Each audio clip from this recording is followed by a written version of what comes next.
Right then, so welcome to week number two. Hope everyone has started off strong. If not, it really doesn't matter, okay?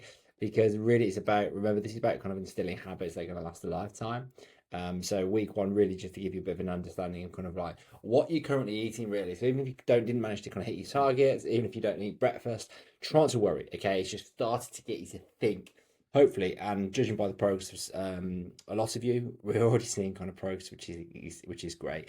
And this kind of brings on to week number two, really, which where we're going to start thinking about meal two or lunches and also protein as well. Now, I know recently everyone's just kind of ramming kind of protein down your throat, but I just want to give you an understanding kind of why it is important, kind of targets we need to be hitting, how we're going to kind of set up those lunches and your actual tasks for the week as well. So why is protein so important, really, especially kind of say women in their 30s, 40s, and 50s? Now, the big thing we often see, which you'll probably hear me talk about, is why has that stopped? There we go. And the biggest thing we see is that we don't have much muscle mass, unfortunately, and that's because, say, a previous history of training. And unfortunately, as we get a little bit older, you are more likely to lose muscle mass if you don't do more exercise or more protein. And what we see as well is that when you start going through those menopausal years, you actually need more protein than you did in your 20s and 30s to sustain that muscle mass that you've got. So that's the reason why it is important. So especially in a deficit as well, you literally don't have enough energy. So we need to actually do what we can to support the muscle mass you've got, especially if your goal's fat loss. And we know as well how important muscle mass is in one, burning more calories at rest. It enables you to eat more as well. So we need to kind of do what we can to do that. The second thing as well, it does help with satiety. Like with fiber and fat, to be fair, protein can be quite good. So this is the reason why we try and kind of build up your meals with protein and fiber, and that can really kind of help kind of dampen cravings too. And the big thing that often people miss is that it's thermic effect. So it's quite an inefficient fuel, and what that means is that when we eat food, we need calories to digest it and kind of assimilate and use those nutrients and those calories.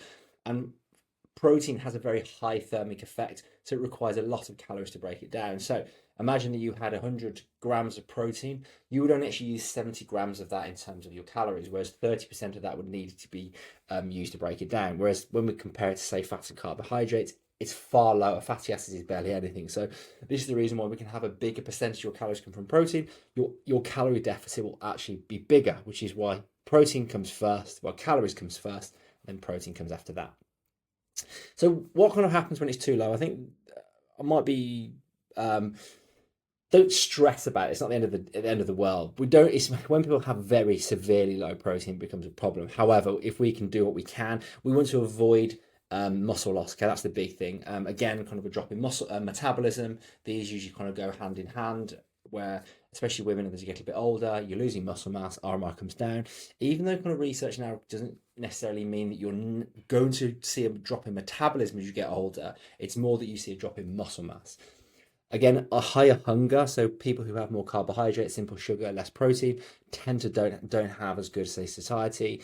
And also as well, if you are going to be able to say things like GLPs or the kind of the skinny jabs, if you don't kind of have enough protein, you lose muscle mass, and when we start eating more again, you're more likely to actually gain fat. So this is the reason why we really want to do what we can to have enough protein.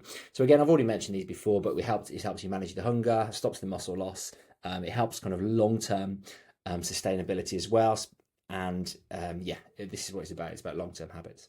So kind of how much should we be having? So you should already had this popped into your trainer eyes. So again, if you came in for the Know Your Numbers package, you'd have had me do this. And just to give you a bit of an understanding of why we do that, a lot of say like the RDA or the recommended daily allowance is only about 0.8, and that's usually geared towards people who are like sick. And that really is kind of the minimum of what we need. Whereas kind of standard, a lot of people go for that kind of 2 grams per kilo of weight. Now, one of the issues that we've got with this is that if you have weight to lose, fat mass doesn't require protein like muscle mass. So we try and negate or get rid of that to the fat mass, and we just base it on your fat-free mass. And then from that, it makes it far more accurate. So what we typically do is that kind of 2 grams per kilo of fat-free mass. If you've got low muscle mass, we'll push it to 2.5. Whereas if you don't have many calories and you've got quite a lot of muscle mass, we can actually bring it a little bit further down. So normally, again, it's an arbitrary value, but that 100 grams of protein normally works quite well for women. I find if you can just aim for that, usually are in business. But again, if we want to be a bit more specific, look at the values that I've given you, or aim for that 2.2 to 2.5. Again, if you've got any questions about this, just make sure you do let me know. So how should you space it across the day? Now, in terms of hierarchy of importance, we know that, say, totals matter more. So calories, then protein, overall protein. Then we can start looking at meal timing. When it comes just to weight loss across the board, normally timing doesn't matter that much. However, what we are beginning to see a little bit more is in menopausal ladies, having evenly split meals tends to see slightly better results.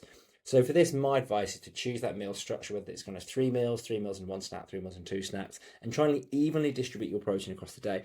Now, I think it's easier to do 3 meals than any extra you can get from a snack. So if we start understanding what that 30 or 40 grams of protein looks like, 30 specifically, that's going to give at least 90 grams a day. Then you might get that, say, extra 10, 20, 30, 40 from a snack, and we should be in business. So really focus in on how we're going to get 30 to 40 grams of protein with each and every meal. Okay, and then we start auditing what you're currently eating. You've looked back to what you've had last week, and it should make it a lot easier. So this is where you want to start using this kind of meal builder. So again, kind of make sure that you check out the meal builder, look at kind of the lunches, choose your meals. And if we look at the lunches, you can actually choose high protein.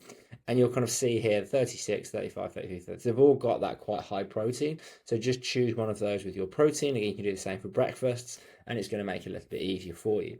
Now, you don't have to have, it doesn't have to be perfectly even. I think just by nature, one of the issues we see is that more people have protein, like a higher protein meal in the evening, which is absolutely fine. It's a bit of a myth again where people start saying that if you only have 30 grams, if you have more than 30 grams, you can't digest it. It's not true. It just drip feeds later in the day. So actually, there's a really big study actually about 2 years ago showed that if you had this huge bolus of protein, like 100 grams, you're still going to get that protein synthesis drip feeding throughout the day. So you're okay to kind of to push a higher weighted protein to, say, some of your meals. But ideally, if we can get that kind of 30 to 40, especially for breakfast, it makes it a little bit easier coming in the evening. Early on, it makes it easy to get those targets later in the day. So have a look at the collective hub, your meal builder, choose kind of something that you like, try and aim for that 30 to 35 grams if you can, and it's going to make it easier for you. And in terms of kind of sources, just think kind of lean meats, okay? Chicken breast, turkey, Greek yogurt, tuna, all these things are really good. Low-fat cottage cheese, egg white's a really good one. Again, obviously kind of salmon, lean mince, skyr yogurt. Vegetarian sauce, again, kind of tofu, soy, these types of products. But have a look on, again, the website, the dashboard, and you'll see some good meals and some sauces in there as well. So a couple of mistakes that we see is that we tend to hit calories and sometimes not protein. And again, I like to have that 10% leeway. So I'm quite happy for the calories to be a little over if you hit protein and you need to build muscle. However, if your goal is fat loss, I prefer you to be a little bit lower on the calories and hit the calories and not hit the protein as such. So you're going to have to operate with a little bit of nuance here. And if you're unsure, just ask me. But what you can also do is start looking back at those meals and think, a lot of those calories, say, coming from sugar or fats, is there something I can come pull back? So maybe just use this week just to understand the protein, how we can hit that, and then you can start deciding further down the line what you need to adjust. Again, the big one is that all protein at dinner. Is that kind of cereal for breakfast or muesli or granola. You'd have a sandwich. It could be a vegetarian meal or a soup for your lunch, and then you just have that one piece of meat in the evening. Whereas if we can learn to evenly distribute it, then it makes it a lot easier. And on the it's snacks as well. An easy one is too. I don't think I listed it in there, did I? If you have a whey protein or a soy protein shake, again, menopausal, it's going to help kind of fight xenoestrogens.